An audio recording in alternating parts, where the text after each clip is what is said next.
teeth licked talking. Get used to it. So, hello and welcome to today's video. So, thank you for tuning in. Today's video is all about anyone who wants to grow their back from the time that they spend in the gym. It is a body part that I personally need to bring up a lot. So in today's vlog, I'm going to be talking about my second training day that specifically trying to grow this area. So enjoy the video, sit back, relax. It's basically a vlog, a little less informative than usual, but nonetheless there's tons of good information in there and loads of exercises that you could try to grow your back. So sit back, relax and enjoy the video. There's a storm going on. I don't know what the storm's called because, let's be honest, they just call them random names. I know it's in alphabetical order, but this is whatever random storm it is. But 90-mile-an-hour winds. Got to drive to the gym for a back day, so you're going to come along with me for that. But wish me luck. It's really windy. It's really windy. I don't know if you can hear that, but that's the chimney just like shaking. So if I die, I die. I'll see you on the other side.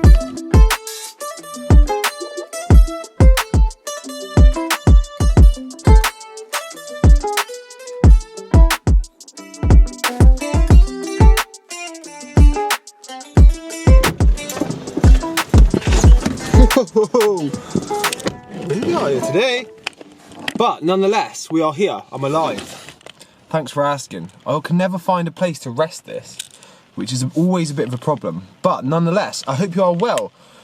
How's life, Alex? I hear you asking. Life's right. The weather could be better. I'm a bit cold, but that's me just moaning and being British. So, training update. How's training going? Well, training's going really well, actually.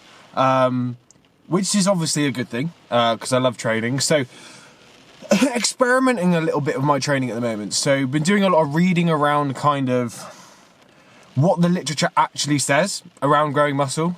And just subsequently experimenting with it, because I think it's very easy to get very dogmatic in your approach to training and nutrition. And you just operate within the same little bubble that you live in and you operate in, and you don't really move out of that bubble. So in terms of my training, I'm just trying to experiment. So this experimentation is coming in the forms of, instead of just doing like 2 sets for most exercises and going pretty much to failure or very close to, I'm experimenting with different kind of RPEs or reps in reserve, whilst increasing volume incrementally across the mesocycle. So very similar to what I was doing. So I was doing like a volume escalation model where I'd start very low.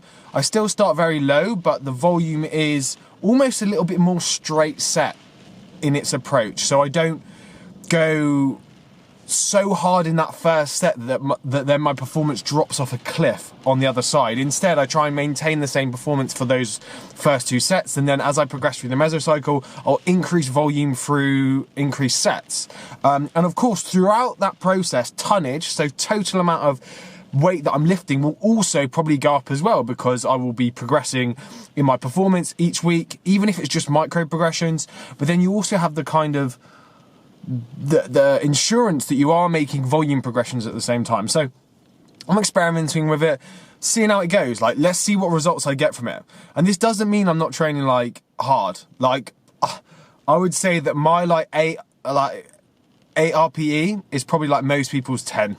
And I just think it's a way of me managing fatigue as well, which is a super interesting thing, because I do think like I just used to batter myself all the time. And as a natural, like, it's very hard to manage that. But I've been talking for 2 minutes. 2 minutes here. I did have a sunbed yesterday, but I don't actually look very tan, do I? Maybe I need another one. But yes, nonetheless, going to drive there now. Hopefully my car doesn't get blown over. Then I'm going to film the session, probably do a voiceover of my pool workout. So enjoy it. If you like the video, give it a like. If you hate me, let me know. Oh yeah, because some of my shorts got quite a few bad comments on that. So if you're one of those guys, give a fuck. I still stand by the fact that I think a rack pull is shite for growing muscle. But for all those ego lifters out there that commented, sorry, not sorry.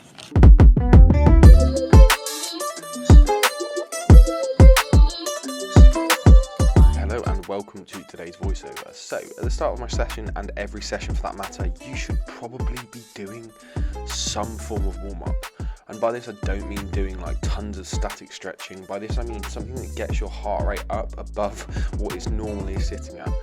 It's pretty well regarded that warming up your body, your joints, getting the blood flowing quick around the body will improve performance in the long run. And I think it's really integral in you not picking up injuries. I see way too many people go into cold gyms and just start. And you're just asking to pull a muscle. And as I'm getting older, I don't want that to happen. So after I've warmed up, I, on both of my pull days go to a straight arm unilateral pull down. The reason for this is that I feel from my needs analysis of my physique that my lats are terrible. So I love this to start the exercise. I think it's probably the best connection I get with a lat exercise since starting the gym. So as you can see here, I'm using quite a steep bench. I don't have it at 90 degrees, but I have it probably around 80 or 70 degrees.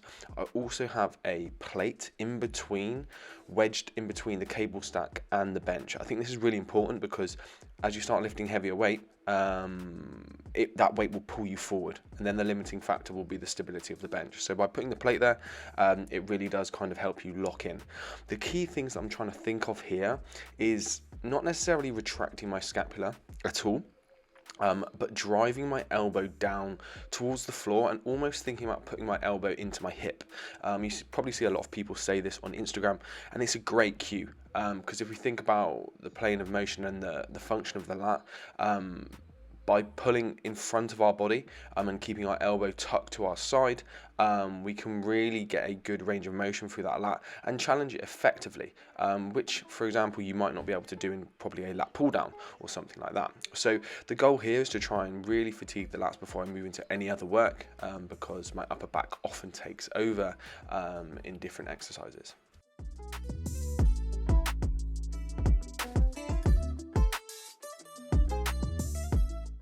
So on to my second exercise, which is a chest supported T-bar row. I have a foam pad on the normal chest pad because this chest pad is tiny and really does dig into my sternum. And the limiting factor then became very quickly how much kind of pressure I can take through that sternum and not die. So admittedly, I'm gonna have a disclaimer here. I definitely overshot this first set. I thought I wanted to try 100 kilograms, so 5 plates. Probably shouldn't have.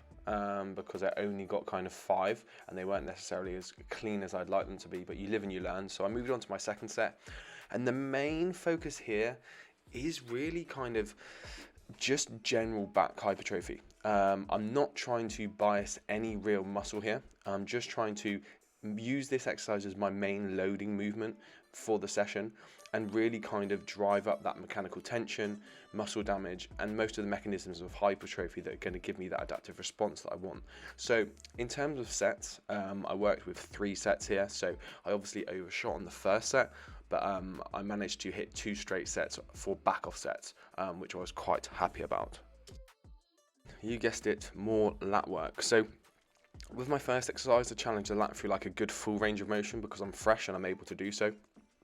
Now I'm focusing on more really the mid-range to the shorter range, whilst I still have the capability to do so. So this is a pin-loaded low row.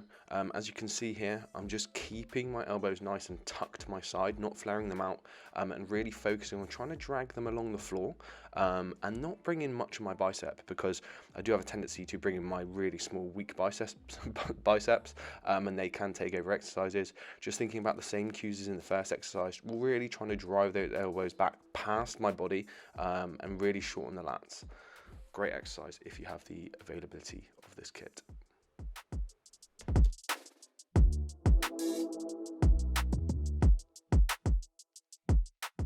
So then we finally move on to some upper back work. So you probably heard this a lot on social media if you're in the same circles as me, but the lat pull down really isn't a lat focused exercise. If you look at when you do a lat pull down, you're very much just using your upper back muscles.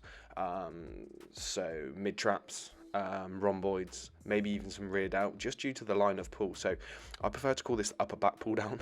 It's a little bit long-winded, but it helps me focus and tell my clients what we're actually working when I program it. So the main goal here is to drive the elbows back nice and flared to the side, and really driving as much intent through that upper back, that top line of your upper back, so that we can really kind of drive up fatigue there in a nice stable environment.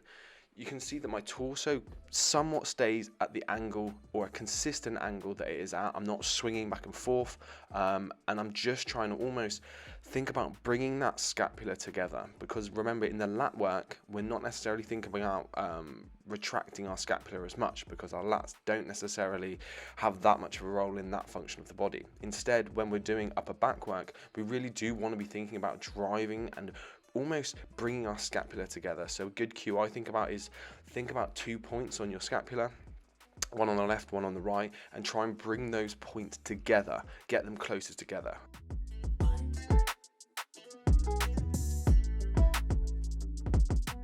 So now on to my only bicep work for this session. I say only, I did 4 sets here. So as you can see, this is basically just a seated curl on a preacher curl, but I'm sat the opposite way to you, normal. And this just allows me to drive my elbows back into the pad. And as you can see, my elbow's in a really stable position then. I can really just focus on flexing with my biceps as opposed to getting any flexion of the shoulder, because on different days I approach curls in a different way, because I do think there is merit in some shoulder flexion when you curl, but on this day I'm focusing more on literally purely bicep through a full contractile range, and as you can see, like, it really does kind of humble you, because there is nothing else really working here apart from your bicep. But the main thing with my bicep training at the moment and with my arm training at the moment is that I need to be very aware of my volume and my intensity within that volume, because I do find that when I linearly progress both, I do get more kind of elbow tendonitis, and I don't want that in the future, and I don't want that right now, because it has plagued me for years. So yeah, 4 sets here, all of them within around a 8 to 15 rep range. So I tried to stick with the same weight here and just do straight sets, and obviously as I progressed across the sets, I got closer to failure each time around, and performance dropped off a little bit, but just trying to drive up volume in my arms, because I think that's really working at the moment. But like with anything, you really need to manage your fatigue when you're trying to progress volume and intensity linearly. So last exercise is a straight arm pull down. So I experimented here. I did it seated without chest support, and then I did move to doing it chest supported. I use a daisy chain here because we don't have a long rope at the gym yet. I need to buy a 1MR one, but the goal here really is just trying to connect with my lats again, because I do think I kind of developed some imbalances from prep, probably from wearing a weighted rucksack.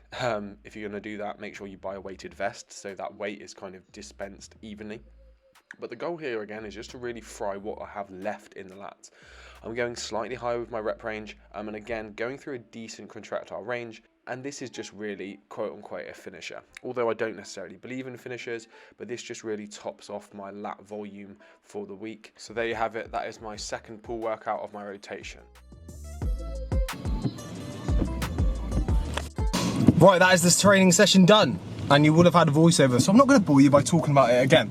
Very good session, a little bit less exercise variation, and just more total volume for now, until I know I can recover from it, and then I shall probably add in some more exercises. But debating and flirting with the idea of a new split at the moment, so we'll see how I feel about that. But now I need to go back, eat, get ready for my interview, which you might see me, I might film a bit of it, might not, we'll see. Gym manager, potentially, we'll see, who knows. Well, that wraps off today's video, so I hope you enjoyed it. I hope you got loads of good ideas for your back training, how to approach it, and just to really understand that there's multiple ways to skin a cat as such, and muscle growth is somewhat a pretty simple process. We just need to consistently get better over time with what we lift, how we perform, and at the end of the day, we're in here for the process, the love of training. Well, that's why I'm here. So if you are new around here, don't forget to subscribe. If you want to check some of my older videos, you can check them up here. I'll probably do like a full day of eating up here, and then my podcast up here as well, because I also have a podcast. But other than that, don't forget to kind of comment if you've enjoyed the video, want me to cover anything in the future. I'm thinking about doing an eating challenge, but that would basically be me eating 1 kilogram of oats in one sitting. So let me know if you think that's a good idea. But other than that, wherever you are in the world, I hope you have a good day and a happy training, and I'll see you in the next video.